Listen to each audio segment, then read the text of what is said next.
Hello and welcome to Frostbytes, a gaming podcast where we talk about gaming news and games that we're playing and excited about and other things in the gaming industry at large. My name is Spencer McPhee. I'm one of your co-hosts and I'm joined by... Cassie Mann, your other co-host of Frostbytes. How's it going? I'm good, Cass. I'm chilling in this fancy, dancy new setup that you cooked up. Oh my gosh. I came over and we were downstairs and Cass was like, "Come upstairs, I got something to show you." Because you were, I imagine you're actually very proud of you've assembled here. I am proud of it. If you're not able to see this, if you're listening to the podcast after the fact on your favorite podcast platform, then you don't get to see this. But if you're watching live on Twitch or watching the VOD later on YouTube, you'll get to see the brand new podcast setup. We're cozy. We're chilling. I think it looks great. I've been wanting to do something like this for a while. Mm-hmm. So I'm happy that we got to do it. Mm-hmm.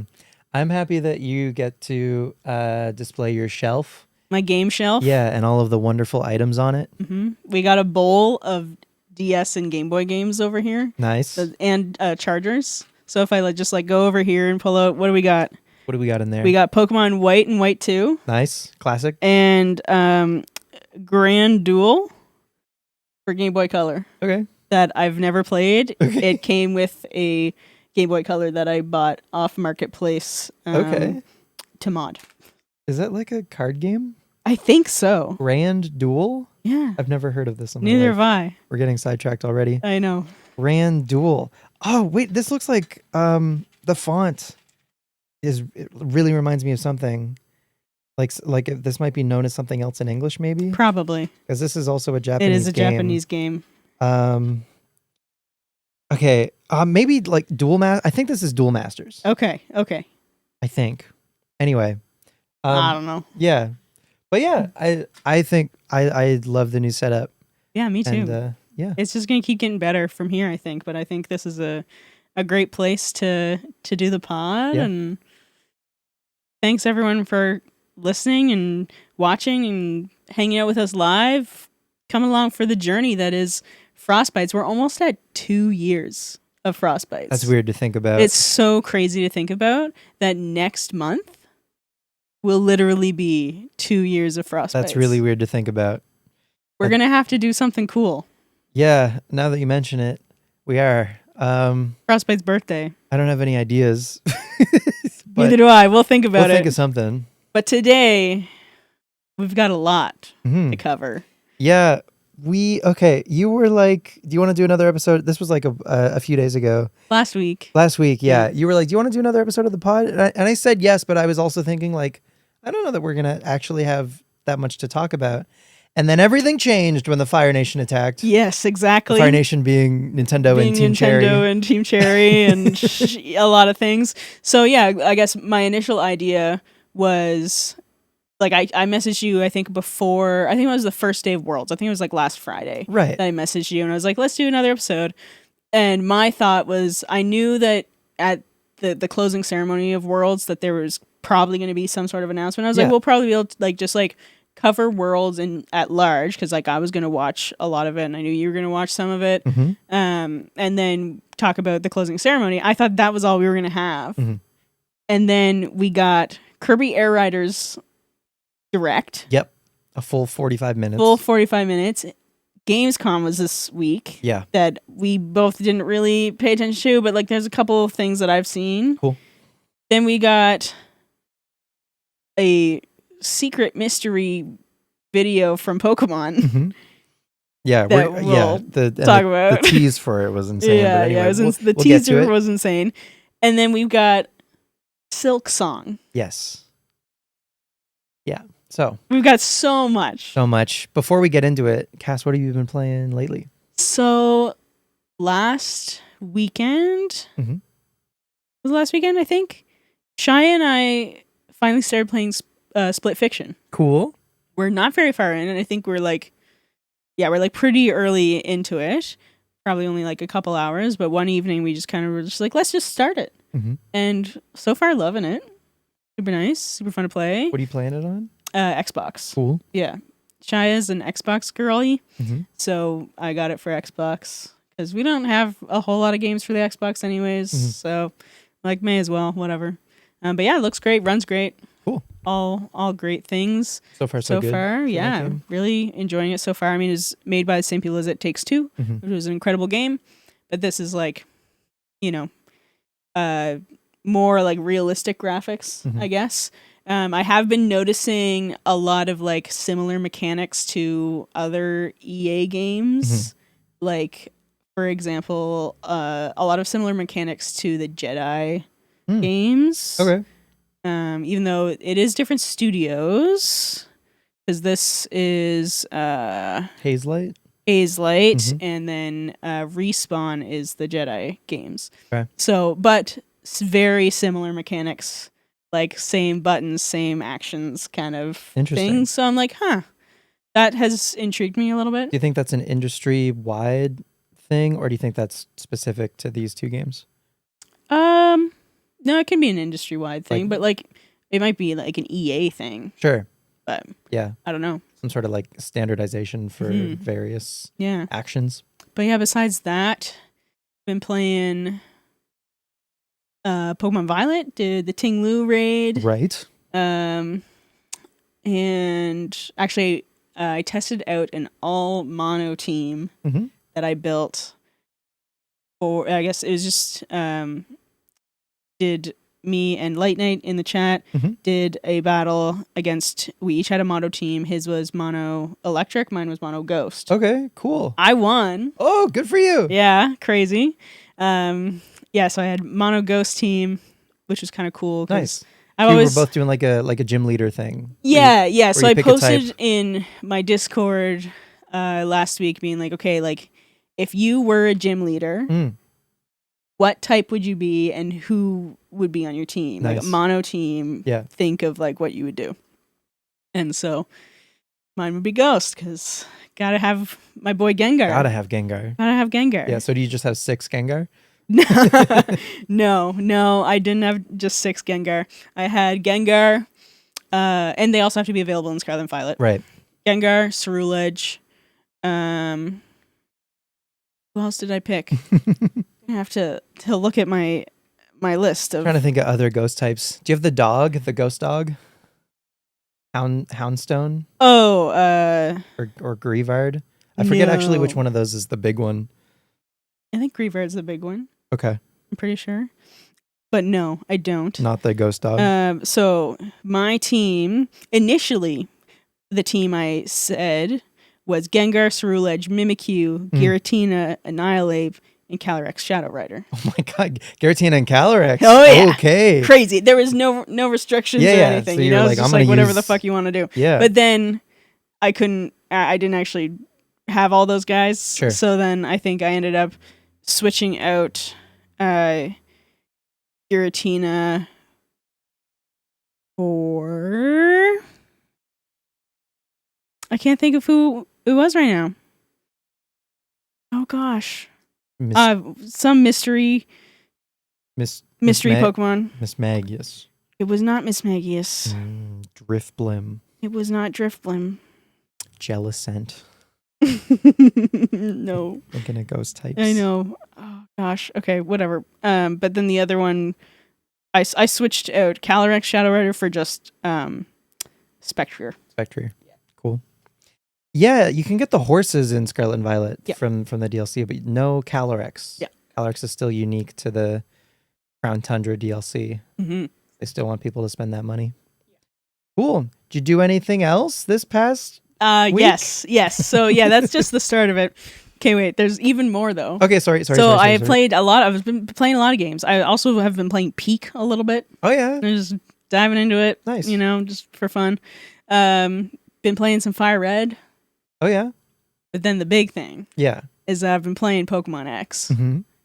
And I think on the last pod we talked about me shiny hunting for Froakie. Yes, because I remember now in the post show, we did the we troubleshooting. Yes, we did the troubleshooting. So you finally got your. So I was finally able to start Yes. doing it after. So since the last podcast, I have done 67 Froakie resets. Mm-hmm.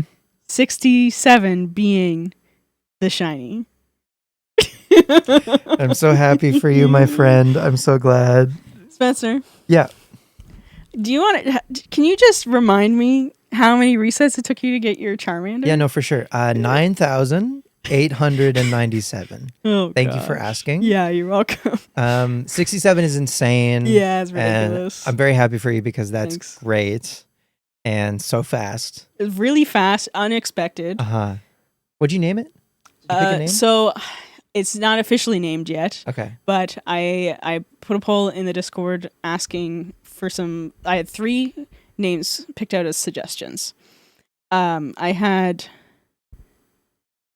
Asami, Mm-hmm. I had Sabine, Mm-hmm. and I had Rava. Mm-hmm. Were my 3 name suggestions. Okay. I think I'm going with Asami. Okay. Yeah.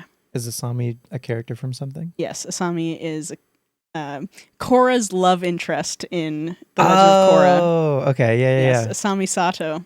Oh, yeah. Mm-hmm. Cool. I haven't Mhm. watched Korra since high school, so Oh, it's really good. I need to rewatch Korra probably. I love Korra. I did That's a great an pick. Asami cosplay one year Ooh. actually. Yeah, Cool. cool stuff. I think that's what we're gonna name her. Okay. Girl, my little girl Froakie. Sweet. And you got something I got else? a shiny Greninja tattoo. Yeah. So again, listen, if you're only listening to the show, you got to check out the video for this one, man. Yeah, You got to see this tattoo. yeah, shiny Greninja. It's pretty sick. It's pretty sick. It's still healing. Mhm. I got it days after. It just so happened that I got the shiny Froakie, Mhm. and then the next day a tattoo artist that I really wanted to work with, his name's Nate Hartley, and he posted that he was doing a Pokemon deal, Mhm. tattoo deal for the rest of the month. Wow. And I was just like, yeah, okay. If that's not a sign. Yeah, exactly. And I got more booked with him next week. So I'm just my plan actually is to have the whole top of this arm to be all Pokemon. Oh, sick. So it's going to be a whole Pokemon half sleeve kind of thing. That's awesome. Yeah, so that's going to be cool. Cool. Eventually, we'll do that. But yeah, so then, since I got the shiny Froakie so fast, I was very lucky with that. I was like, okay, well, I was going to just start playing through the game. And I was like, oh, great. I'll be able to finish playing through X before ZA comes out. Mhm. And then after that stream where I said that, I was like, I had an idea. Mhm. I was like, what if I just started soft resetting for shiny Charmander? So now I am about 370 resets in to shiny Charmander in Pokemon X from Sycamore.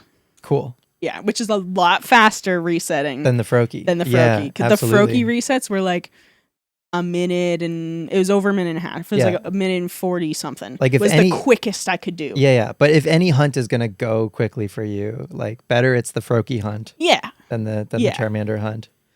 which I was dedicated Yeah, totally. to doing it, right? Because Yeah. I was like, this is my first starter shiny hunt, Mhm. and really excited for it. And then it was over so fast. Yeah.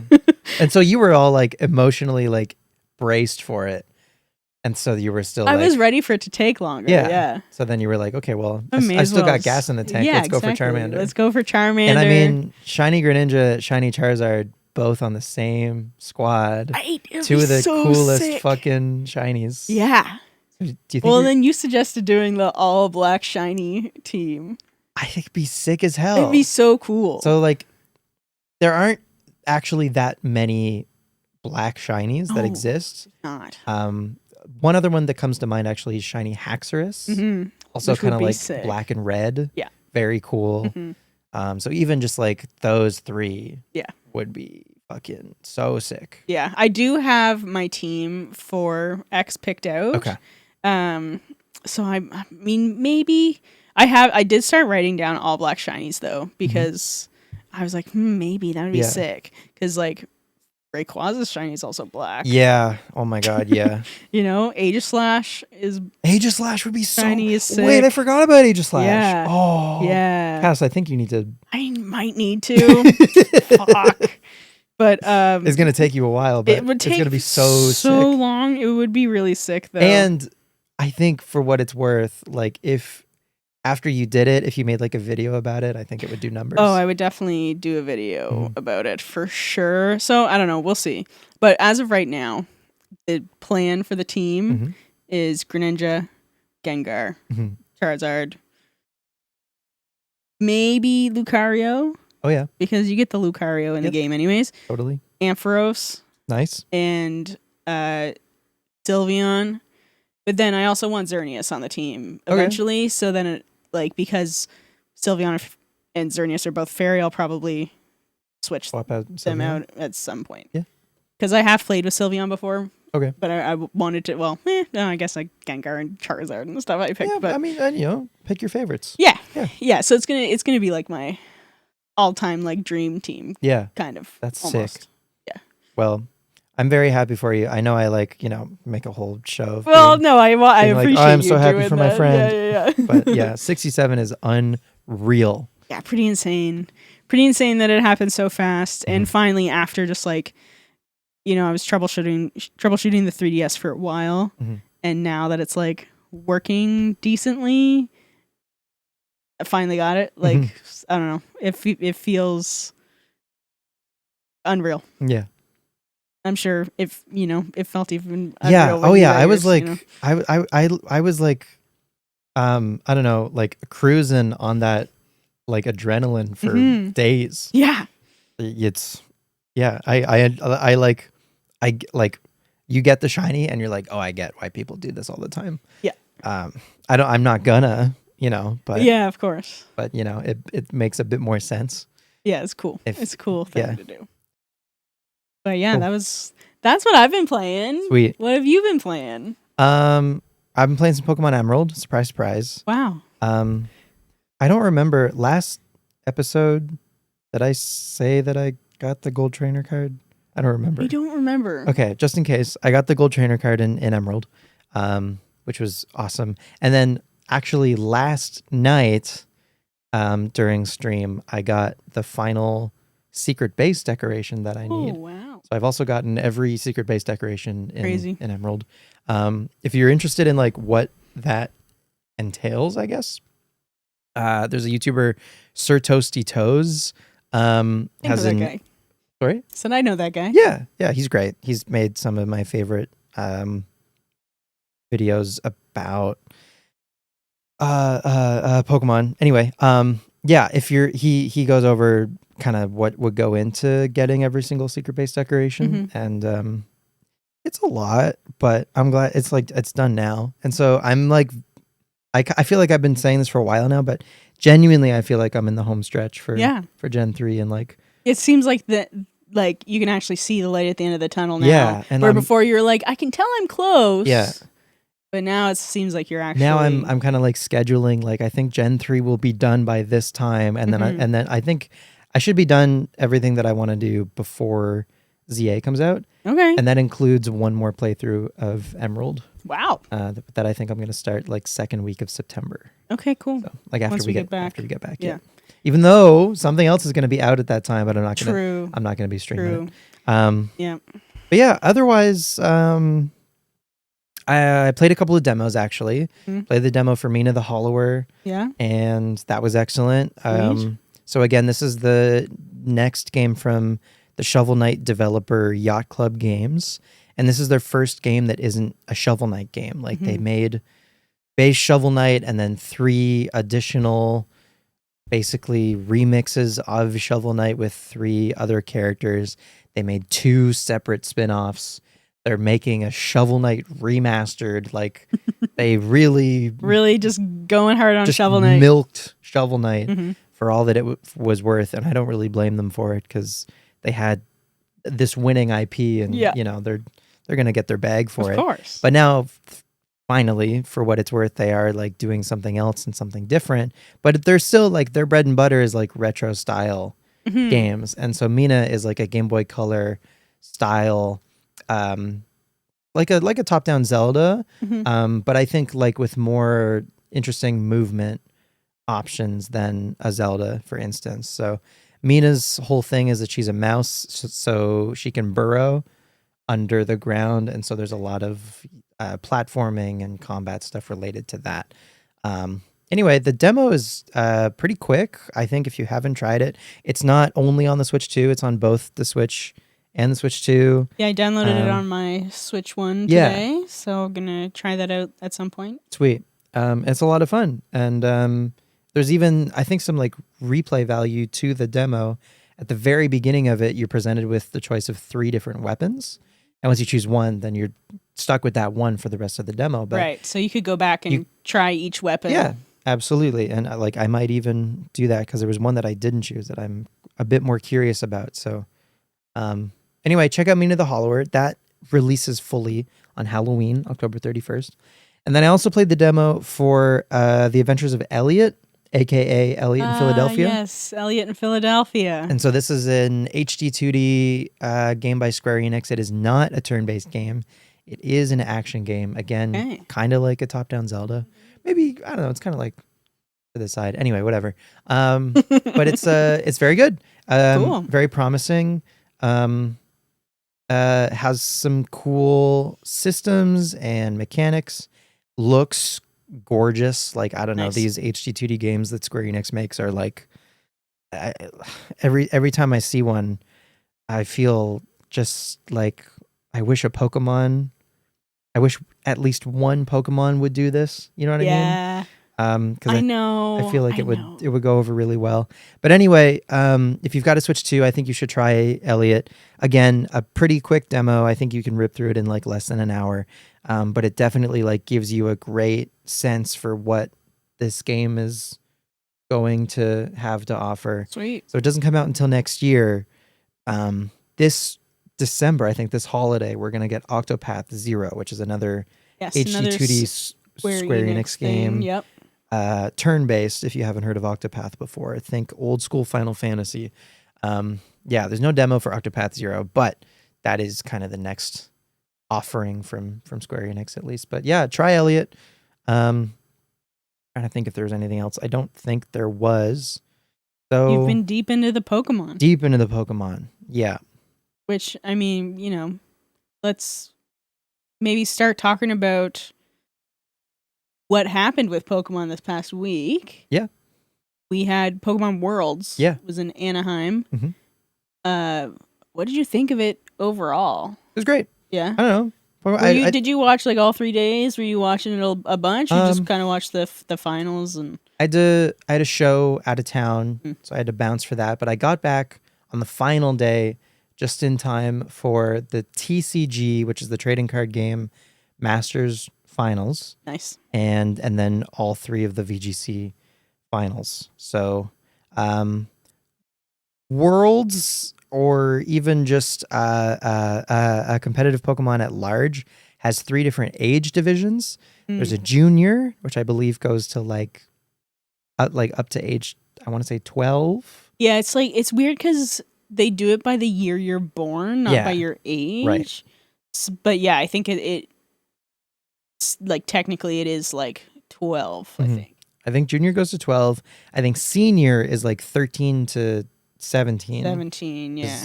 Is, like the smallest window, I guess. And then Masters is basically just everybody after that. 18 plus. Yeah.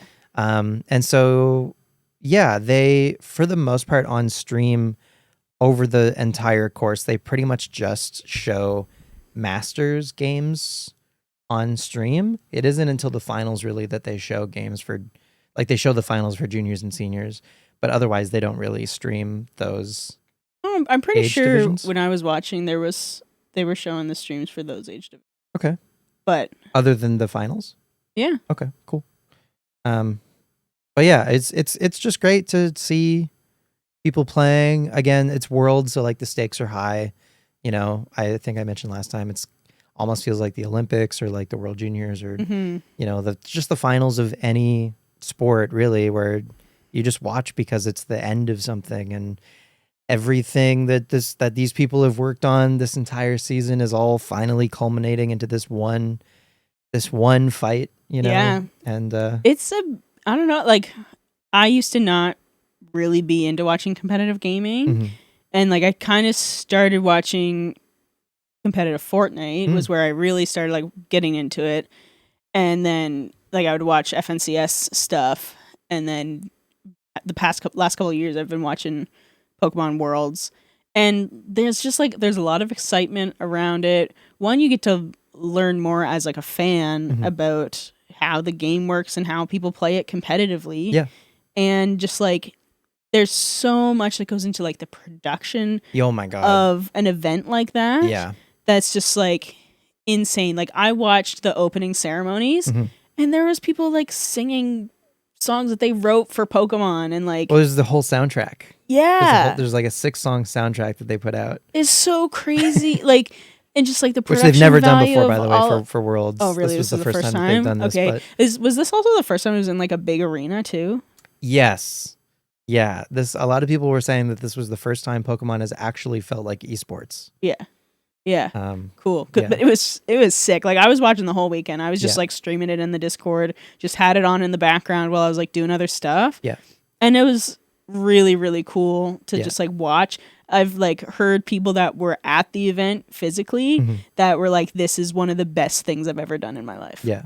I would love to go. I think Same. the next time it's in Canada, I think Oh yeah. absolutely. Yeah. Like regardless of where it is in Where Canada. it is, we're going. Yeah, I would really love to. I think so far in Canada, it's been in Vancouver. I don't think a Worlds has ever been in Toronto, but Toronto does have regionals, I think, pretty much every year. So if you're in Canada and you are looking for an event similar to this, I mean, Worlds is on like another level because it's Worlds, but even the regionals have a lot. Even if you don't go to compete, there's like side events. There's just like other, I don't know, ways that you can like win prizes and stuff. It's just a fun. I would love to go to at least one, like in my life. Yeah, me too. It'd be super cool. I mean, it'd be great if we just happen to have like a gig in Toronto at the same time that the, like regionals are having or something. That'd be crazy. Cool. I was like looking up some of the side events. So like one of the things, like one of my only criticisms I think of watching Worlds and I guess competitive gaming in general is that gender wise, it's just like it's a bunch of dudes. A lot of boys. It's a lot of boys, and it's like I think I was looking at the list of the competitors and stuff, and I was just like, are there any people here that are not just like cis straight dudes? And I could like there's maybe like a couple that I could like really point out and be like, okay. But like apparently there's a side thing that you like is like more focused on like getting people together that are not just cis dudes and gaming and competitively and stuff, but it's like I want to see more diversity in the actual like top 16 competitions and stuff, which is like I know it's like whoever plays the game the best is going to be there. But like, you know. Yeah, there's an amount of like encouragement or like I don't know, like welcoming that's like lacking, I think. Yeah. And like, you know, it's not that there wasn't like women and non-binary and, you know, other gender non-conforming people at the event. It was just like in the actual competitions was just like dude after dude after dude. And I was just like, At every age level. At every age level. Totally. And I was like, damn, want to see some more representation across the Pokemon scene. Yeah, I don't know. I don't know if there's I don't know how to I don't know if fix is the word, but you know. It's like what is the solution? You know, it's like I think it starts with the, you know, I guess there's always kind of been that kind of like video games are for boys kind of thing. It's maybe starting to get rid of that, which I think has gotten better. Yeah. You know, a lot of industries, gaming, music, whatever, it is always very male dominated. But you know, encouraging and being open to having women and folks like who are in your life playing video games is sick. But yeah, I don't know what the Pokemon Company can do specifically to like help with that, just so that there's more representation. Yeah. But yeah, I don't know that like the Pokemon community, like, because I think as in like them organizing the events, I don't think has any like bearing on the situation. well, yeah, exactly. I The feel only like thing they could do is be like, oh, here's a specific like competition for sure girls or whatever. Yeah, You know? I feel like it starts like at a local, like your local game store. If that isn't welcoming to a group of people, then Which often it's not. it's not. Yeah. I know there's been many times where I've walked into a game store and I'm like people just talk to me like I don't know what the fuck is going on. Yeah. So, anyways, that's a whole other story. That's the only thing that I like after watching the whole weekend. It was great. It was super fun.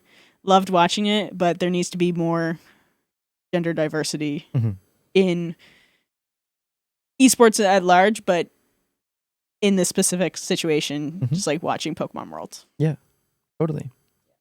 But overall, great. Would love to go. Yeah. Be super cool. It'd be a very cool event to go It's in to. San Francisco next year. Next so year's still in in San Fran. California. Yeah. Yeah, the whole the basically concert that played for both of the opening and closing ceremonies was crazy. So cool. And then for the finals, the stage that they had set up. Oh my god! And like the stage was like a screen. That was and it would unreal. show like what was going on, like on it was like projections specifically for the card game. It was really cool. Really, really cool. It was like the closest Pokemon's ever come to like people forever have been like, get the Pokemon to be like holograms or whatever. You know, like this is like that isn't what happened, but I don't know, just like seeing it on that screen that was also the stage. Yeah, and very cool. Even just like watching the live stream, like all the different like graphics and animations and everything they was do such a just, good like, job.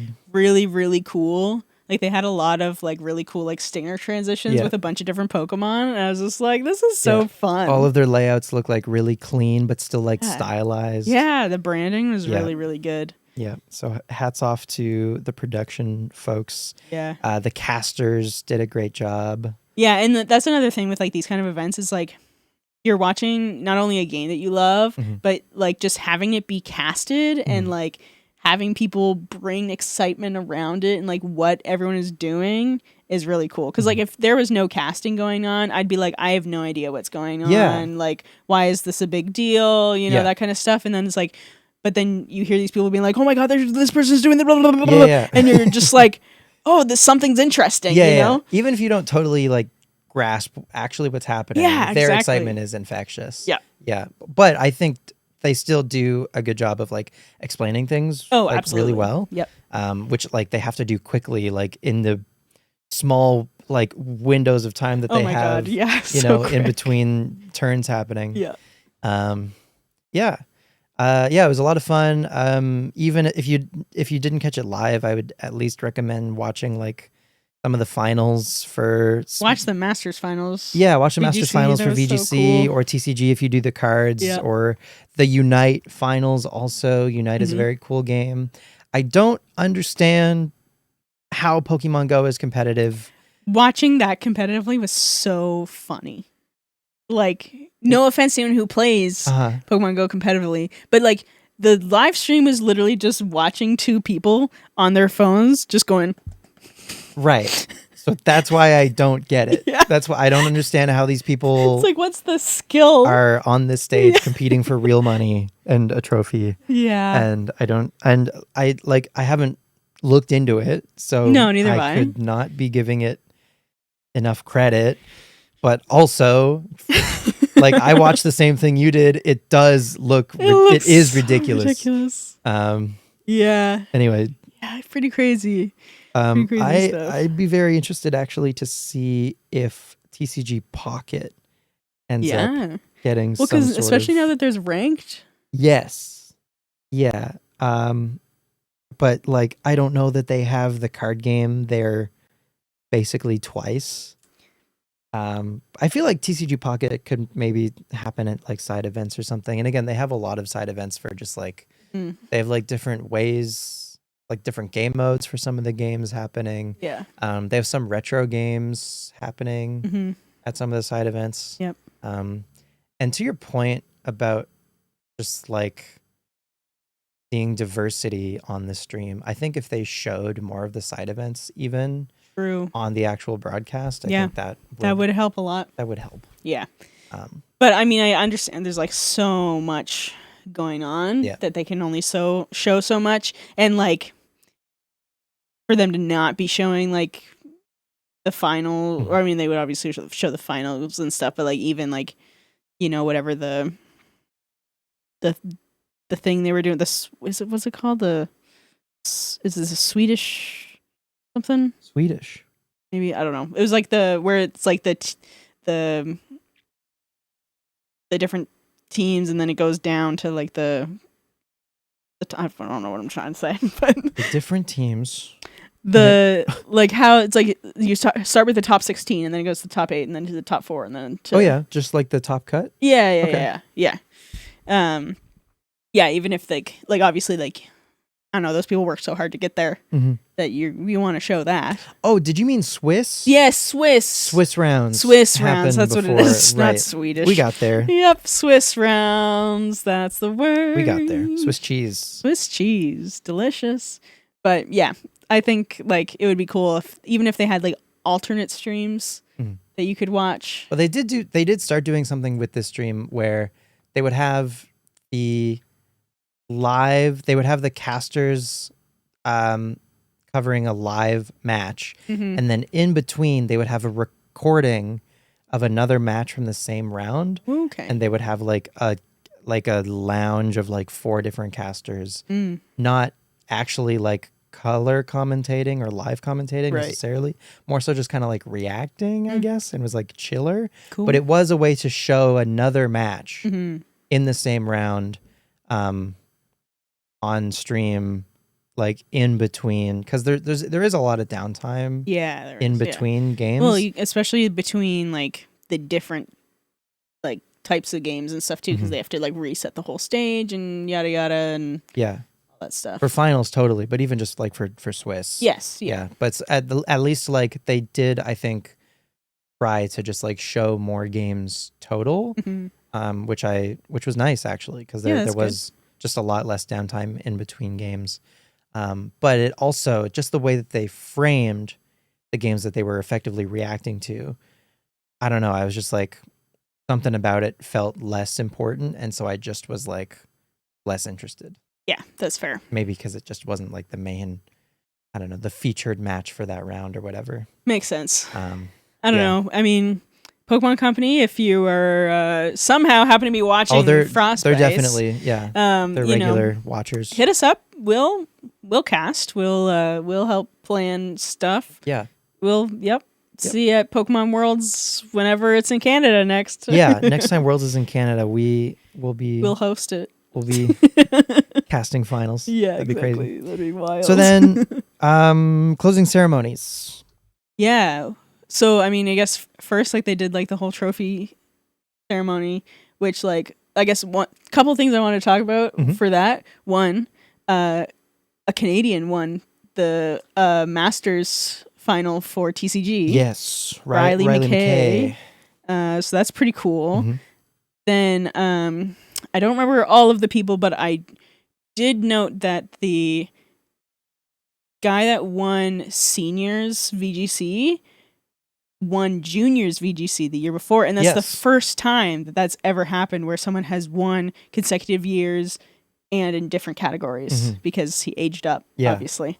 So that was cool. And then the guy that won Masters VGC, his name was Giovanni. Yeah. It's like fucking Team Rocket won Masters. Yeah. I just thought that was funny. Yeah. I think that guy, I don't remember if it was his first season or if I think he never had like a major finish before. Right. I think is what it was. Oh, you know what the other thing was the kid that won juniors VGC, I'm pretty sure, was his first year competing ever. Yep. So, good job, guys. Yeah. That was crazy work. Yep. But yeah, the winner for VGC Masters, Giovanni, he didn't have any other like major finishes under his belt, and so like when they're like introducing like right before a match starts, they'll have each of the players, and then they'll have like their previous accolades and like finishes and stuff. Yeah. And his was just like empty. And then now his first one basically is going to say Worlds 2025. Yeah, that's so cool. That's crazy. Crazy. But then after that, it was the big closing ceremonies with another performance by some more people, which is pretty cool. And then came out and started talking about new stuff. Yeah. Tsunekazu Ishihara, who is the CEO of the Pokemon Company, he came out on stage in the like Anaheim bomber jacket and some cool sneakers. I will say, I loved all of like because everyone that was competing in the finals was like given one of the themed Anaheim pieces of merch to wear. Yeah. And like, it was like a baseball jersey. The baseball jersey looked great. The denim jacket that the VGC Masters were wearing was fucking cool. The bomber jacket was cool. The other there was like a jersey kind of one that's some of them were wearing too. All looked super cool. Those are great. Yeah, they did a great job. Yep. It's funny. Every year they choose like a roster of Pokemon to kind of like be in the promotional material for Worlds. And so this one had Machamp. It had Machamp in the jacket, and his forearms in the back of this convertible. The 3 Kalos starters, which was interesting. Yep. And the Froakie was so cute. Yeah, so they showed Froakie like with its like bubble mask or its like foam mask they took thingy. A picture of it, or I screenshotted it or something. Yeah, but it's just like a way that you don't see Froakie very often, so that was really cool. It's adorable. And Toad School wearing sunglasses and rollerblades, which was really funny. And then of course Pikachu. Of course Pikachu. Yeah. Always Pikachu. Yeah, never not Pikachu. Anyway. So yeah, Tsunekazu comes out with some new announcements and updates and stuff for the games. I think the first thing was that Eternatus Eternamax was available in Pokemon Go. Eternatus. Yeah, and they were like people in Anaheim can like go outside after the closing ceremonies are over and be the first in the world to try to catch it or something, which was cool. And everyone there who plays Pokemon Go was stoked about it. What was after that? I think might have been a new character for Unite. I think they had 3 new characters for Unite. Yeah, we got some new Unite characters. Yeah, and they were Delmise was one of them. Vaporeon was one of them. Yeah. And Empoleon. Yes, because people I remember seeing Piplup and people were like, yes. Yeah, so that's great. Delmise is a weird one. Yeah, definitely weird. But I think I appreciate that they're putting weird Pokemon in Unite. Yeah, why not?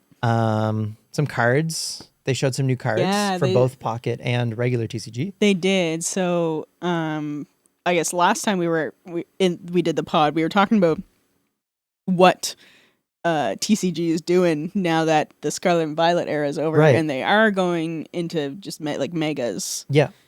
And so now the next set's just going to be called Mega Evolution. Yeah. Yeah.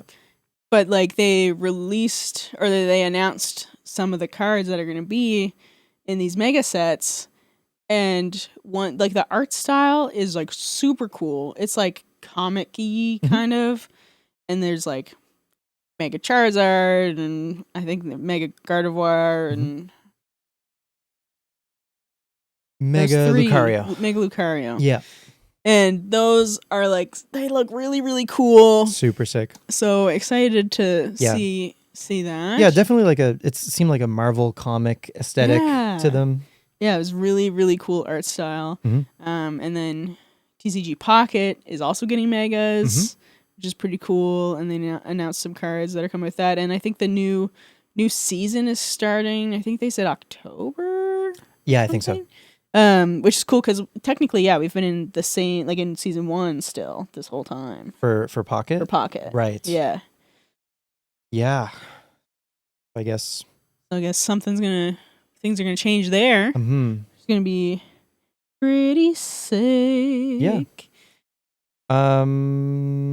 Yeah, and I guess some of the megas that they showed in Pocket, I think there's Mega Gyarados, Mega Altaria, and Mega Blaziken. I think I remember seeing. So they're all coming to TCG Pocket, and each of the megas, I don't know if you caught this detail, but in Pocket, each of the megas are going to be worth 3 points if they get knocked out. Oh. So like knocking out a single mega will win you the game. That's crazy.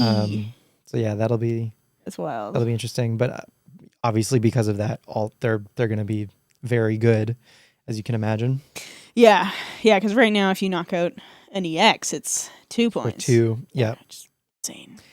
So yeah, that was the TCG news, and then they showed. I'm trying to think if I remember if there's any other like smaller things. I don't think so. This wasn't like a Nintendo. Yeah, there wasn't a whole lot of stuff. No, it wasn't like a presents. So it needed to include like all of the things under the sun. So I think the next thing was Legend ZA, and the main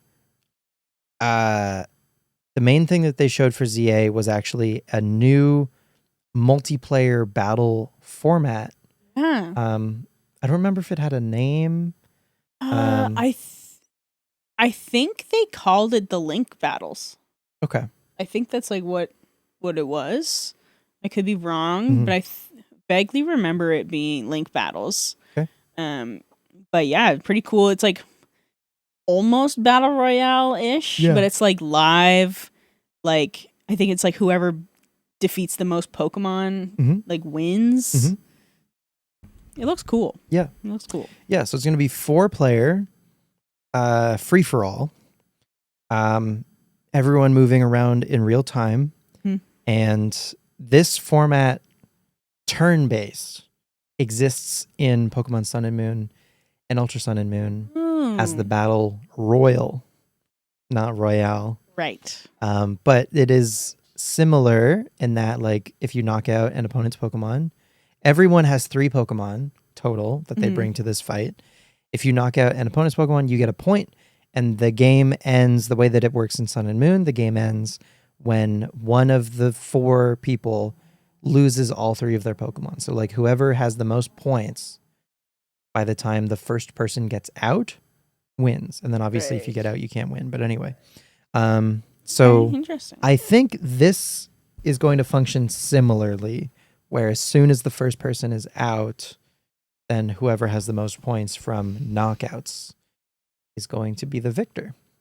So yeah, it's just they're not like a last one standing kind of thing. No, it's not going to be a last one standing. So they're going to take the format of the Battle Royal in Sun and Moon and make it real time in ZA, which is very cool. That's very cool. I don't know, it's just like a cool, fun way to play the game with friends that is just different from regular battles. I am really excited to see what else ZA has to come, because obviously they're not telling us everything. Yeah. But you know, like, this is a new, like, it feels like it's been a while in a way since like Pokemon has really like done something very different. Like, I know like there was some things that were kind of different with Sword and Shield and Scarlet and Violet, but this feels like it's a different level. Totally. You know? Yeah. Compared to just like the Gigantamax and the Terra raids and that kind of stuff. It's like that felt like it was like expected. Yeah. You know, like it's like, oh, that's like the thing. You know, but now it's like this just feels like it's new and different. And yeah, I think just in general, this game is just going to be more like active because of the real time combat, and more maybe engaging because of that as well. It's a first for Pokemon. Yep. So totally. And then I think I remember Sunakazu saying like, I have 2 videos to show you back to back. Mm-hmm. And so the first one was the Legends ZA video. And then the second one was it the San Fran video? Probably. Was it like the Pokemon XP thing? Yes. Yeah, the event that's going to be happening next year during Worlds. Yeah. Yeah. I don't know the details of that or what really that entails, but it seemed like there's some sort of like Pokemon drone show, and there's going to be like extra like Pokemon specific events during like for Worlds. the public. Yes. During Worlds. Right. So like for people that don't necessarily get tickets to go to Worlds, they could potentially get this. Although they said tickets go on sale in like September. Okay. So it's like you're buying your tickets a year in advance to go to this. Yeah. Kind of thing. But it's like, this whole Pokemon experience thing that they're doing in San Francisco. Right. But it's supposed to be like across the city, it seems. So I can't remember the exact details of it, but cool. Yeah, seems I imagine like it'd be a really cool experience. Yeah, I feel like their like attendance numbers and like I don't know, I feel like people like a lot more people want to go to Worlds and like these larger events. And definitely. so this is probably this feels like a smart way to like just handle more people. Yeah. And I'm sure like any city would be stoked to have it just for the tourism of it, you know? Yeah, exactly. And it's, I think the more people that we can include in these kind of things. Yep. But I also assume it's going to be very expensive to get tickets for. Yes, probably. So, but yeah, we'll have to see, I guess, next year how Worlds in San Francisco goes along with Pokemon XP. To see what it's about. There's so many, dude, if you think about the amount of things that exist that are like Pokemon subtitle or like Pokemon like additional thingy to the title. You know what I mean? Like, I mean, Pokemon's the blank. biggest franchise in the world, right? I know, but it's just like absurd how many Pokemon blank things. Pokemon this, Pokemon that, Pokemon yeah. Exist. It's exhausting. No wonder parents are confused about the Pokemans and there's so many things. So many things. Pokemon Friends. I'm still pissed about Pokemon Friends. Anyway. Since we're still on ZA, do we want to... Yeah, let's just talk about what came today from ZA while we're here. Sure. Just so then we can be like, okay, we talked about Pokemon. We'll put a bow on ZA. Yeah. Okay. Yeah. So when was it yesterday or the day before? I think it was the day before that Pokemon posted just a picture of like a fence. Yeah, like a hand. Spooky lighting, a hand like pointing at hand out to a fence, spooky lighting. And it was just like, said something about like an announcement coming. Yeah. Special announcement. Viewer discretion is advised. So that's what I like couldn't. I was like, what do you mean, Pokemon? What do you mean viewer discretion is advised? What Pokemon thing requires viewer discretion? Viewer discretion is advised. Okay, Sir Yellow. We're doing a podcast right now. That's great that you want to be a part of it, but this is supposed to be a dog-free podcast for now. You're interrupting. Folks, if you're not watching, you're missing out. You're missing out. There's some puppies. Good dog content. There's puppy dogs. There's puppies. So yeah, they just like with the combination of like this pretty like ominous, I guess, like photo, and then specifically the caption, for me at least, viewer discretion is advised. Yeah. And then I think it said like hashtag Legends ZA or something. Yeah. So then it was like, okay, this somehow is going to be related to ZA, but it looks like this like, I don't know, Blair Witch Project found footage type like thing. Real Resident Evil ass. So anyway, this morning, as of us recording this episode, we see the title was the case of the sweet scent incident or something. And like, okay, that like softened it a little bit for me. Like once I saw that it was like the case of the sweet scent incident, I was like, okay, this is going to be some Nancy Drew shit. Yeah. And that's fine, whatever. So then you watched the video, right? I was like on the go while I was watching it, but like, yeah, I was watching it. Yeah. Yeah. So what'd you think as it's unfolding? What were you? What Well, were you thinking? my first thought was, wow, this animation looks gorgeous. Yep. And I was like, It's I not wish in-game footage. No. I was like, I wish the games looked like this. Totally. But then I was just like, what is this gonna be? Like, yeah, it was kind of like that Blair Witch kind of like, or like, it gave me like Phasmophobia vibes or something, like spooky kind of stuff, but still like nothing was really being revealed. Yeah.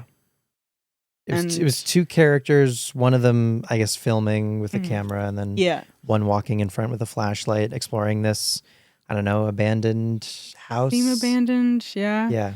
And they got jump scared by like a mirror, a mirror, and then an Esper pops up. And then an Esper showed up. Okay. Yeah. So when the Esper showed up, that like Esper for Pokemon, since its release, has functioned as this like they use Esper for like horror adjacent stuff, basically. Like there's like episodes of the anime. They're not actually horror, but just like spookier episodes of the show for kids still. But like they still kind of like revolve around Esper. So like Esper has this like identity, I suppose, for Pokemon as this spooky guy. Yeah. Basically, this like sort of off-putting with like the big eyes. So funny because when I was a kid playing Pokemon Y, I was just like, "Aw, Esper's like a little kitty." Yeah. Like I always just there's a little kitty with like these wide circular eyes. But now looking at it, I'm just like, that's terrifying. It has this like haunted doll thing to it or something. Oh, one of the things was when they were walking around, they saw like a polka doll. Yeah. Oh, yeah. That's a good shout. Yeah. Which I was like, oh, interesting. Yeah. Anyway, so yeah, the Esper shows up like in this hallway, and it like startles them, but like nothing actually ends up happening. Yeah. It's just an Esper. Yeah. And I was like, oh, okay, well, that's a bummer. But I really thought like that was gonna be it, or like it was gonna. I assumed the whole thing was gonna continue to be spooky, and then it didn't. It didn't. It became. I don't know. Underwhelming. Maybe funny. Yeah, funny. Yeah. I guess you could say funny. So yeah, I mean, I think there was a couple other Pokemon that like popped out, but then some guy like falls out of a room and a Victory Bell shows up. Bursts through the wall. Bursts through. Like the Kool-Aid Man. Yeah. So that's what the sweet scent was yes, coming from the Victory case of Bell. The sweet scent. And it wasn't just any Victory Bell. It was a Mega Victory Bell. So there's now a Mega Victory Bell. They had this whole video. Yep, with the setup and everything. To announce a Mega Victory Bell. I wanted it to be more than that. Yeah. I think the payoff, the Mega Victory Bell of it all for the setup, because the setup was like actually like intriguing. And then it was like, oh. Yeah. When it was Mega Victory Bell. And like, I think unfortunately this is going to like kind of like put a sour taste in some folks' mouths. Like just like anytime they see Mega Victory Bell, they're going to be like, oh, you were supposed to be something else. Yeah. But I mean, that's, I don't know, our own like expectation, but they really set it up to be something a lot more interesting than it ended up being. You know what my theory is? My theory is that this video was supposed to be presented at Worlds. Oh, yeah? But then there might have been some edit thing that wasn't done in time. Sure. That maybe that's why it wasn't. Yeah. Because it feels like something. I mean, it was so close to Worlds. Yeah, it was literally like 4 days after Worlds. That's just like, why wasn't this just part of Worlds? Yeah, I think it probably would have hit like harder if it was at Worlds. Oh, I think and it also would've. Didn't have the setup. Yeah. On their socials beforehand, because that really just like that's what made it seem like it was such a big deal. Yes, was we're gonna make a dedicated post that's like cryptic and and tune in at this time. Like, oh, okay, if this is something special. Like but this is when we're announcing something really cool. Yeah. And then it's Mega Victory Bell. Yeah. Which is like cool, that's great, but like yeah, and even I don't know, I think even if it was still a mega reveal, but for like maybe a ghost Pokemon, and maybe that would be a little on the nose, but also it would like make sense. But Mega Victory Bell ended up instead being like a psych, like a gotcha, like a this was you thought you were spooked all along, but just kidding. It's this pretty silly looking plant sack that squirts out the sweet scent stuff. Yeah, I guess because the whole time like I was like, what? Like what Pokemon? Like I'm trying to think of like Pokemon descriptions. Right. I was like, what Pokemon has a sweet scent? Yeah. You know? Right. Which I'm sure if we look up the Victory Bell description, it's probably like this Pokemon emits a sweet scent. Blah, blah, blah. To lure prey. And then bites their head off. Yeah, I don't know.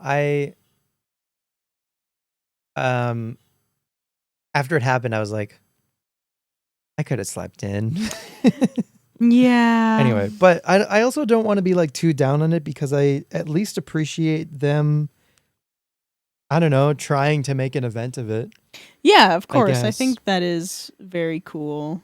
The thing with Megas initially in X and Y is they just kind of, all of them were basically released at the same time. You know, like they had some of them in the promo for X and Y leading up to it. But for the most part, like we saw all of the Megas as like an ensemble. Now we're seeing each of them drip fed one at a time. And so there's so much more of like a spotlight on each of them individually. And so they're being much more harshly scrutinized than they should be. Absolutely. Everyone, like, as soon as the mega drops, like, you better have a fucking opinion about this thing. You know? Which is, it's exhausting. I'm surprised that they're doing this right now. Like, I feel like the, you know, initial, like, kind of, like, reveals of, like, oh, there's new megas for this and this and this is, like, really cool.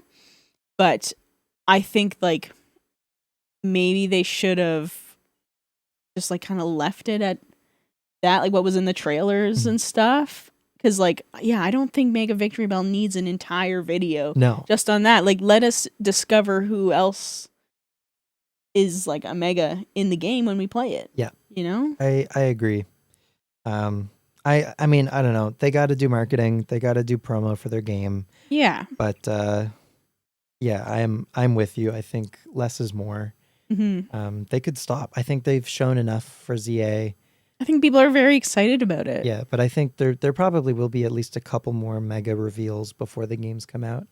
Yeah. If I had to guess. At least one more, I think. At least one more. I mean, we're still 2 months out, right? So there's still time. Yeah. Anyway, but I think that's everything Pokemon. I think that's everything Pokemon is crazy. There's still a lot. We talked about Pokemon for a lot, but that's chill.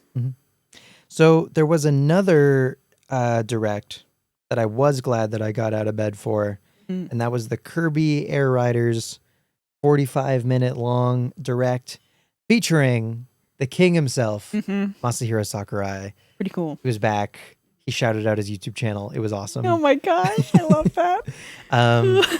Yeah. Did you? So you caught the Air Riders? So direct? I was watching your stream of you watching it while I was cleaning the car. Nice. So it was like on in the background. Yeah. I wasn't like really paying a whole lot of attention to it, Yeah. but I was like listening and like checking in every once in a while. Okay. But that was kind of like, yeah. So what's your like relationship with Air Ride? Never played it. Okay. Don't even think I knew it existed, honestly. The only Kirby game I've played is Forgotten Land. Okay. Yeah, I like haven't really gotten into Kirby too much except for that one. Yeah. Because I was just like, oh, new Switch game. Yeah. Cool. I played Air Ride at a friend's house when I was growing up. I didn't understand the controls and he did not tell me. Okay. We didn't play for very long because I think I got frustrated. And sure enough, in this direct, Sakurai takes a good amount of time to explain the controls. Nice. For this game. But he opened with like this is a racing game, and you might be wondering, isn't this kind of similar to Mario Kart? And the answer is yes. Yes. I love that. Yeah. Because the whole thing, too, was also, like, the whole stream was in Japanese with subtitles, right? Yes. It wasn't, like, translated. Yes. That's cool. Yeah, it was actually him and his voice. So yeah, Sakurai, I guess a little bit of background. Sakurai he made all of the Kirby games. Yep.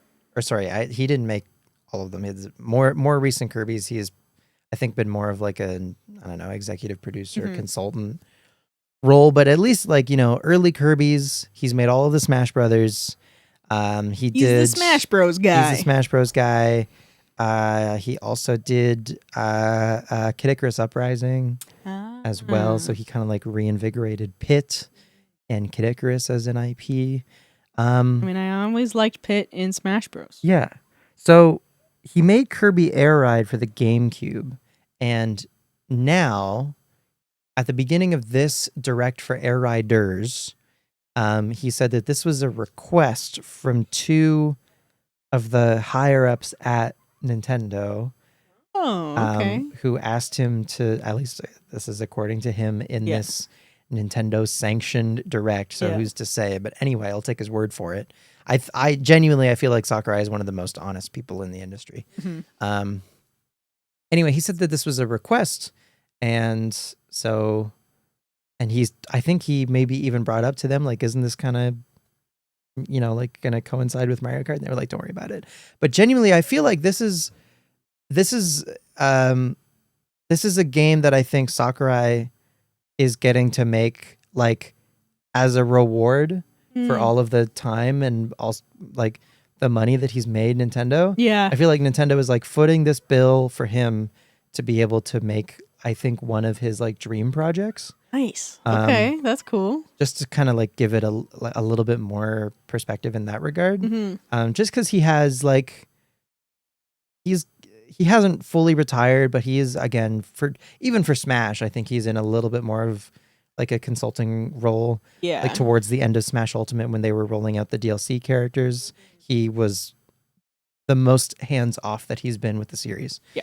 And I know the only reason I know any of this is from his own YouTube channel, where he's like documented his own development of these games and gone over basically his entire I almost said discography. No, his game collection. Yes, thank you. Kind of life's work. Yes, all of that is on his YouTube channel. So if you haven't checked out Sakurai's YouTube channel, you should, because it is a treasure trove of like game industry, I definitely need to check it out. Game design, and also just like Kirby history, Smash Bros history, all that stuff. Anyway, all of that to say, seeing him again in a presentation like this was fantastic. So, Kirby Air Ride. It is a game where you race. It has a racing mode, I guess. Primarily, that's what they started with. It controls differently from basically every other racing game in that you go forward automatically, and then you hit a button, and you can hold that button to like kind of like stop and then drift, I guess. Okay. So like when you're going around corners, you kind of like hold the button to like maybe not like fully stop, but like kind of slow down, and then you make your turn, and then you kind of like, once you let go of the button, then you like do a big boost, kind of like a slingshot, I guess, and then you keep going. But there isn't like an accelerate button the way that there would be in like a Mario Kart or something. And then you also can do like attacks while you're racing. So there'll be like, I mean, you'll have your like opponent racers, but you'll also have like enemies on the racetrack or whatever, and you can hit them to get speed boosts or power ups or whatever. And trying to think, there's also something new to Air Riders. I think that wasn't in original Air Ride, is actually like ultimate moves, basically. So you know how like in Smash Brothers, there's the Smash Ball, and there's like Smash. What are they called? Smash moves? Smash Ultimate. I don't know. I What are don't the? know. Oh my god, that's gonna drive me nuts. Anyway, Smash enough. the big. But I know what you mean. Yeah, like you get the smash ball and then you get the cool move. yeah. It has a name and it's. I'm bummed that it's escaping me. But anyway, those that kind of move, ultimate move, is now being added to Kirby Air Riders, which is very cool.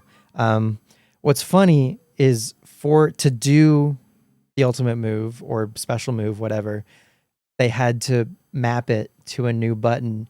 And Sakurai's, I think, whole thing with the controls for Air Ride is that it's just the joystick and a single button. He was like, you can play this game with a single button. And so he was like, we had to add a second button, unfortunately, for this special move. And he was like seemingly genuinely miffed about it. Right. That's so funny.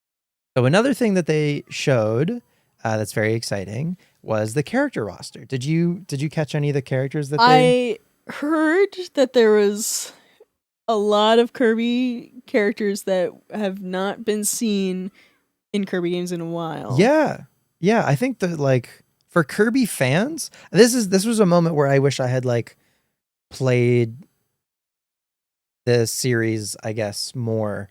Because I would have liked to have like known some of these characters when they got like revealed. Some of them I recognize because they're like assist trophies, for instance, in Smash Brothers. Right. Like Knuckle Joe, for instance, is an assist trophy.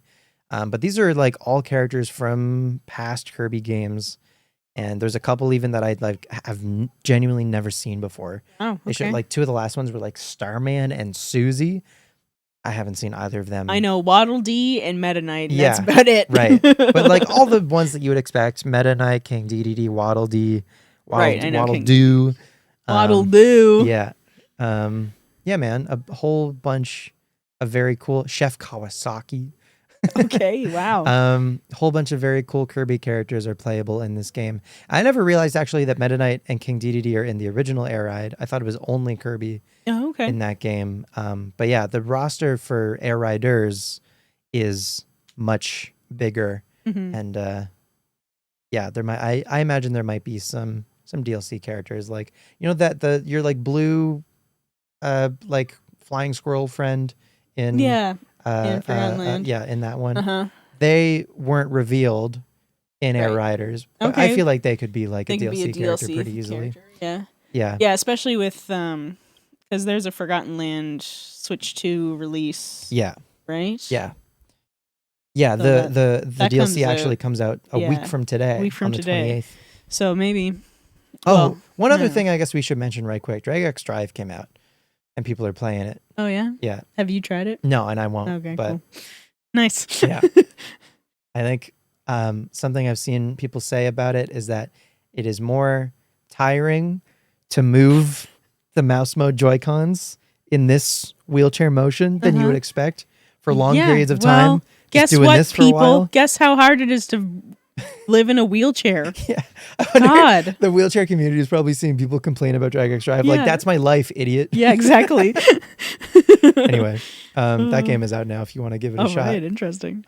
If for what it's worth, it is on the cheaper end for a first-party Nintendo game. And if you've got your Switch 2, you're looking for something else to play online.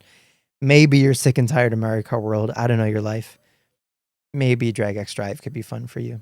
Crazy. I don't know. Anyway. All right. But yeah, Kirby, very cool looking roster. Yeah. And then the other thing that they spent a long time on in this direct was City Trial.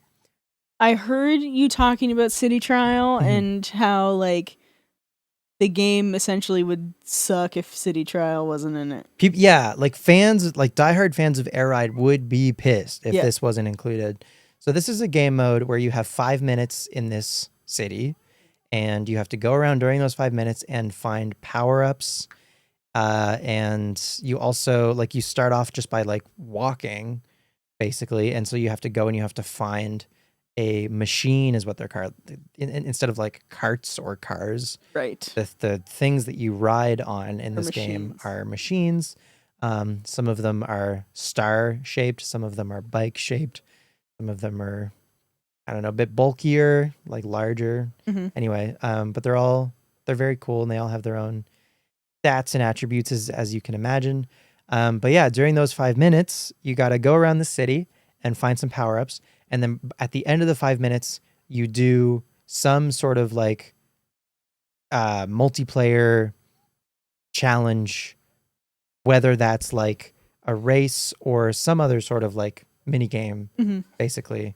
But yeah, as you go around the city and you get these power ups, those like affect your stats, and then you know, different stats will aid you in different games at the end of it, depending. Something that I think they're adding, don't quote me on this because I'm not 100% familiar with original City Trial. Something that I think they're adding to Air Riders City Trial is like events during the 5 minutes in the city. And these events will just like shake up gameplay. So like a mini race could take place. There could be some sort of like, not a boss, but like some sort of like large enemy could show up just to like, you know, make things interesting, stir things up. I don't know, there could be fucking tornadoes or some shit. Right. Anyway, but they're just adding this like new like variance to the 5 minutes. But yeah, City Trial, from what I understand from people who love Air Ride, is beloved. It's like it's like the reason most people play this game, not the actual racing. Right. City Trial is like what people do. Okay. So yeah. Friend of mine who is a big fan of Air Ride had said that Air Riders just looks like, I think the way that he put it was shockingly faithful. Okay. Which is very cool. So That's I think good. like OG Air Ride fans are satisfied, but they're also like adding, I think, enough new meaningful content that it feels substantial, and it's not just like, well, this is just Air Ride again. Yeah. Like it is Air Ride again, but like better, improved, more content. Online, I think, is going to be big for this one. So yeah, I am very much looking forward to it. I don't remember the exact release date. I want to say it was like November 20th. Okay. Yeah, if I that remember sounds correctly. familiar. So yeah, I'm very much looking forward to it. Are you gonna get it day one? We'll see. We'll see where I'm at. Yeah. You know, money wise, but Yeah. I would like to. I just it's not a like ZA. I'll make it work, right? ZA day 1, I'll 100%. make it work. Yeah. Air Ride, if I can afford it, yeah, totally. I feel like every time we talk about the Switch 2, it's kind of like we're in this spot where you really have to be like, can I, should I, will I put $110 plus into I'm curious game. to see how much Air Riders costs. Like, I hope it's not the Mario Kart World price. I assume it's going to be the Donkey Kong Bonanza price. 89? Yeah. It'd be sick if it was less. Yeah. But I assume it'll be the same price as Donkey Kong Bonanza. But yeah, that was, I mean, I don't know. I feel like it's worth watching the Air Riders Direct if you missed it. Because it was long. It was beefy. Sakurai definitely like goes into detail on stuff. I've been meaning to go back to it. Mhm. I didn't get a chance before we did this and I forgot, but Yeah. I'll go back and watch it because it seems like it was very in depth. Yeah, absolutely. I think like, because the original is it's like 20 years old. Yeah. So I think there's a lot of like younger folks, especially, who have never even heard of it before. Yeah. And I think they just wanted to explain what it is, how it works, how it's different from Mario Kart, and which is good that they've done that because there has been times in the past where Sure. I pointed at the Wii U. Yeah, for those if you're listening.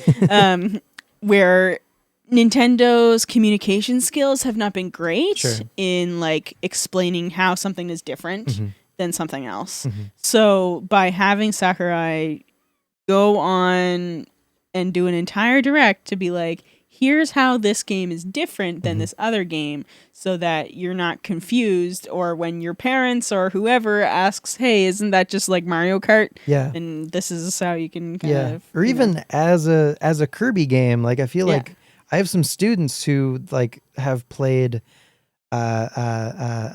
Forgotten Land and like love that game. But I wonder, like, even if they said to their parent, like, hey, can I get the new Kirby game for Switch? They would be like, We have Kirby at home. yeah, already, literally, yes. I don't know. Anyway, that's maybe not giving some parents enough credit, but yeah, I'm very excited for Air Riders, and I have the original.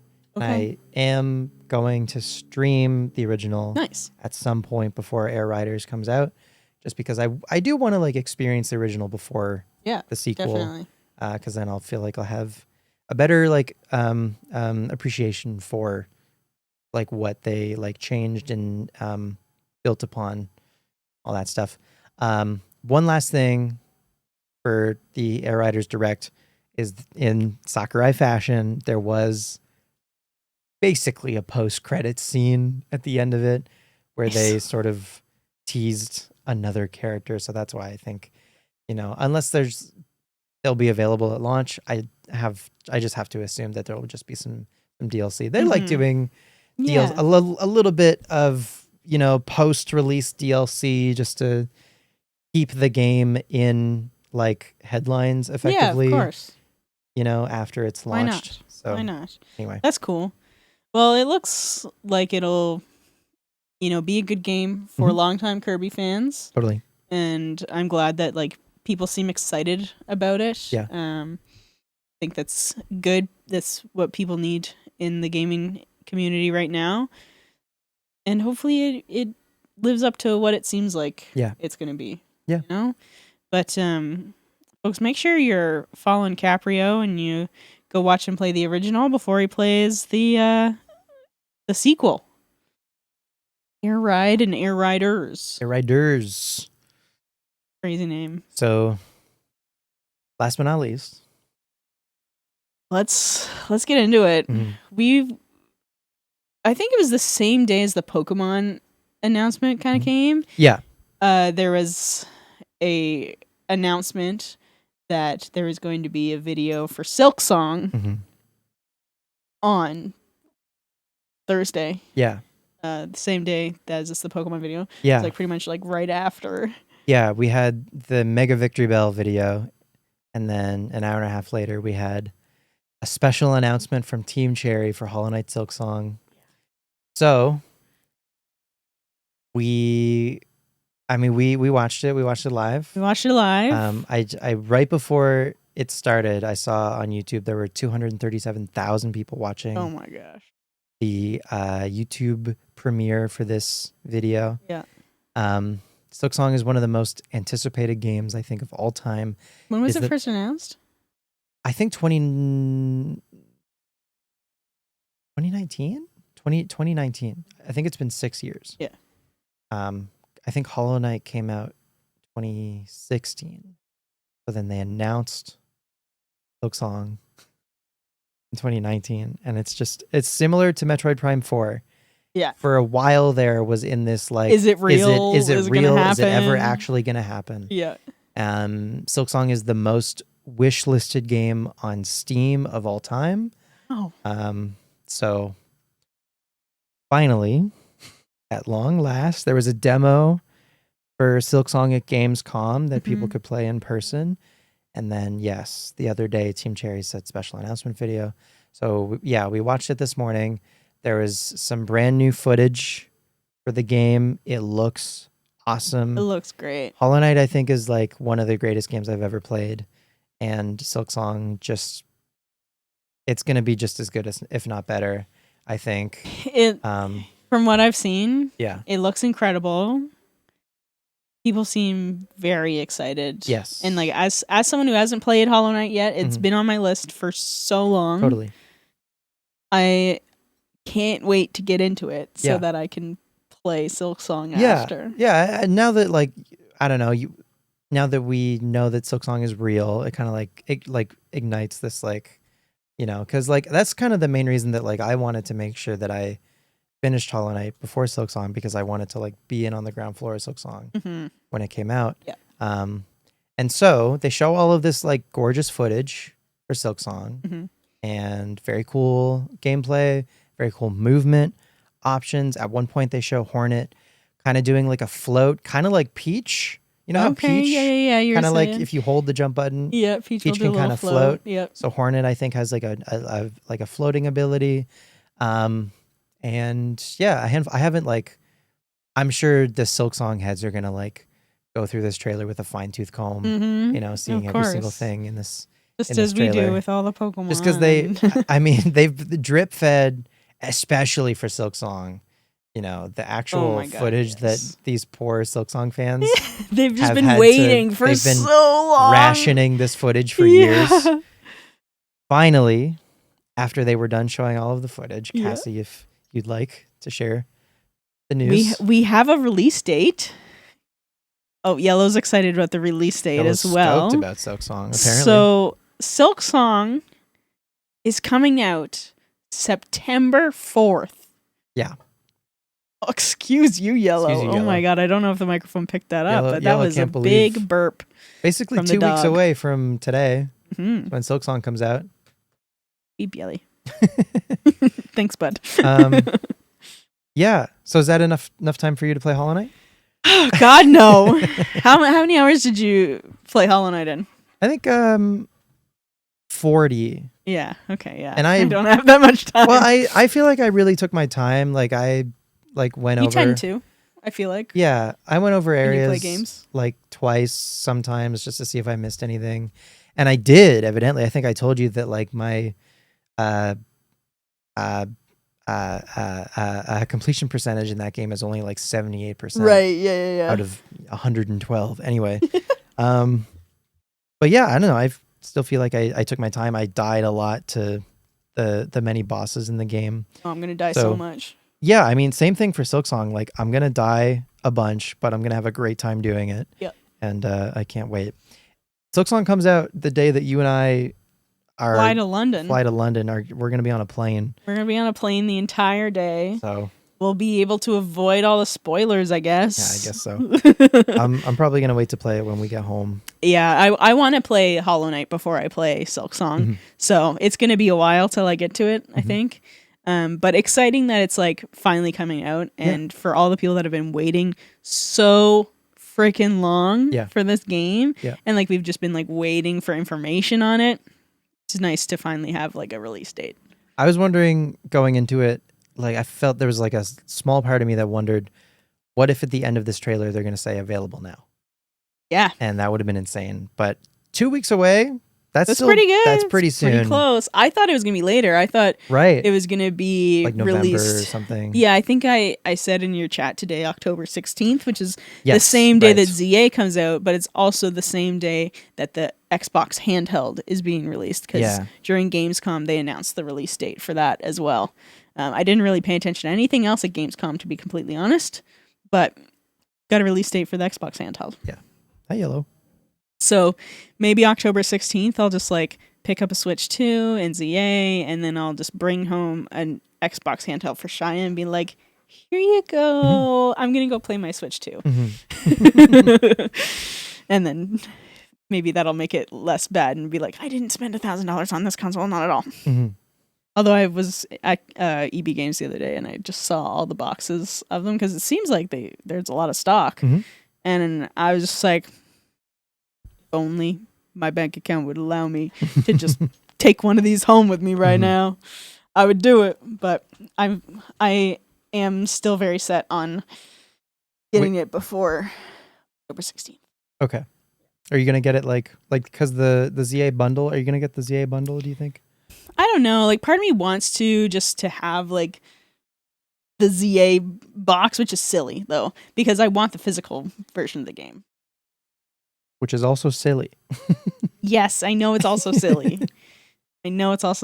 But I'm a physical collector. For sure. I want to have it on my shelf. Yeah, I understand. And I know you save money if you get it in the combo thing. So, I don't know. I haven't decided yet. Okay. Yeah, I haven't made the decision. But I because like, I mean, I guess, stop. The biggest thing for me is like, I've already been seeing on Marketplace people selling their Switch 2 games. Oh yeah? Like, if people are there's a lot of people that like will play through a game, finish it, and then sell it. They don't want to keep it for some reason, or like they'll buy 2 copies by mistake or something. I don't know. So then you get it for cheaper, which I like to save money on those things when I can. Yeah, totally. So I think that's part of why I like the physicals as well. But yeah, we'll see what happens if I end up getting the ZA bundle, or if I just get, the console on its own and the physical. I don't know. Find out. Much to think about. Yeah, lots to think about. I have a little bit of time to decide, but not too much time. So yeah, Silksong is real, and it has a release date. Real, it's coming. 2 weeks. That's very exciting. Yellow's really excited about it. Yellow's stoked about it. Yeah. I'm stoked about it. I think that's everything. I think that is. Yeah, I think there was a lot of, I guess, like surprise announcements, with like not a ton of like build up or whatever beforehand. Yeah, I don't think we expected there to be so much this week. Yeah. I think we were like, oh yeah, it's like, there's nothing really coming up right now. And then all of a sudden it was just like one thing after another. Yeah. So that was pretty cool. But, hopefully the next episode of Frostbytes we'll be able to talk about some of these other games that, maybe some stuff that came from Gamescom, or some of these, maybe we'll have some more information on ZA again and other stuff. Yeah, man. Yeah. Cool. Sweet. Well, thank you folks for listening and watching. And if you're hanging out here live, then you're really extra special cool. And we love you. If we know you. We don't love you if you're a stranger. Yeah. Just kidding. We love you no matter what, because love is nice and we can share, and we can be nice people. Those are words. We can be nice. We can be nice. Hey, if you're listening on YouTube and you're not already subscribed to the channel, feel free to subscribe. Whoa, crazy. To the Frostbytes YouTube channel. If you're listening on your podcast app of choice, feel free to leave a review. We would love you forever, actually, even if you are a stranger. But we would really appreciate it. Thank you so much in advance. And hey, if you would like some Frostbytes merch, we got mugs, we got shirts. So if you're interested in that, we've got some merch for you. What's the website, Cass? Nethernerdcreations.ca/Frostbytes. It's Yeah. All right. All right, friends. Thanks for listening. Thanks for listening. See you next time. See you next time. Bye. Frostbytes, a gaming podcast, is co-hosted by Cassie Mann and Spencer McPhee. Theme music was recorded and produced by both of us. Graphic design and video editing by me. Watch Frostbytes live on twitch.tv/just_Kiyashi. That's KYASHI. Missed it live? You can watch all previous episodes on our YouTube channel, Frostbytes Podcast, or listen to the show wherever you listen to podcasts and leave a review while you're there. Email us at frostbytespodcast@gmail.com with any questions and episode ideas. And if you want to represent Frostbytes out in the wild, you can pick up your very own Frostbytes merch at nethernerdcreations.ca/Frostbytes. Thanks for listening.